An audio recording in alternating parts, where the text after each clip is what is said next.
अस्सलाम वालेकुम वरहमतुल्लाहि वबरकातुहू। आप जानते हैं कि आजकल इवन टीन्स की आंखों के नीचे बहुत डार्क सर्कल्स होते हैं। मेरी जितनी फ्रेंड्स हैं इन देयर 20s, उनकी आंखों को देखकर लगता है जैसे ज़ॉम्बी की आंखें हैं। और मैं उन्हें हमेशा ये कहती हूँ कि आप नींद नहीं पूरी करती हैं, आपकी खुराक ठीक नहीं है। तो उसका हल मैं लेकर आई डार्क सर्कल रिमूवर। ये एक ऐसा सीरम है जो कि बहुत इजीली रोल होकर आपके अंडर आई लग जाता है।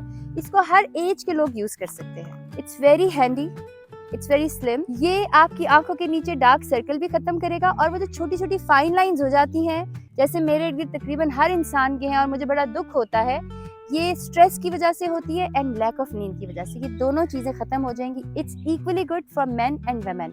मस्ट ट्राई हया बाय राबी का अंडर आई डार्क सर्कल।